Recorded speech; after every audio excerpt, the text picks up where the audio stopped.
শুটকির ভর্তা অনেকে অনেক রকমের খাইছেন, এইভাবে একবার হইলেও করে দেখবেন, খুবই মজা হয়। এইবার একটা কড়াইয়ের মধ্যে পরিমাণ মতো তেল দিয়ে দিলাম। দেওয়ার পরে আপনার এবার এই জায়গার মধ্যে তেলটা ভালো করে গরম হোক, ওইলে দিয়ে ওই জায়গার মধ্যে আপনার লবণটা দিয়ে দিলাম। দেওয়ার পরে এবার লবণটা ভালো করে করে নিলাম, কিলে তৈলে আর আমার মরিচ দিলে, বাড়া মরিচ দিলে আর একটা গ্যাস বাড়িব না। এরপরে দিয়ে দিলাম আপনার পরিমাণ মতো পেঁয়াজ, প্রায় 2টার মতো পেঁয়াজ কুড়ি দিলাম কুচি করে।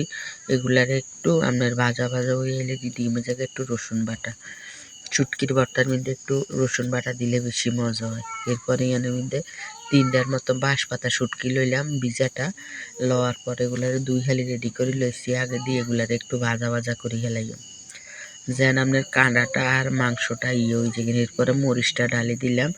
দেওয়ার পরে আপনার রেগুলার এবার লাটতে থাকতাম শুধু, যতক্ষণ পর্যন্ত তেলের উপরে মরিচটা না উঠবো ততক্ষণ পর্যন্ত শুধু লাড়বেন।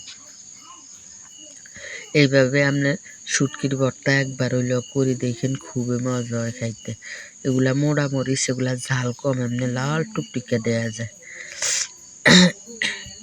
এরপরে আমি অসুস্থতার কারণে আজকে কয়দিন ঠিক মতো ভিডিও আপলোড দিতে পারি না। আজকে একটু কোনো রকম লাগে আল্লাহ দিছি। এরপরে এই জায়গার মধ্যে তেলটা উপরে উঠে গেছে, কিন্তু মরিচটা ভাজা হয়ে গেছে। এরপরে দিয়ে দিলাম বিলাতি ধনিয়া পাতা। দেওয়ার পরে এগুলার আবার কতক্ষণ ভাজি নিয়ে না ওই গেলে কিনা এরপরে আমার শুটকির ভর্তাটা রেডি হয়ে যাইব। এবার উঠা হালাই দিয়ে এগুলা রেডি হয়ে গেছে। যদি আপনার কাছে ভালো লাগে মরিচের ভর্তা, শুটকির ভর্তার রেসিপিটা, তাইলে একটা লাইক, কমেন্ট, শেয়ার, সাবস্ক্রাইব করে দিয়েন।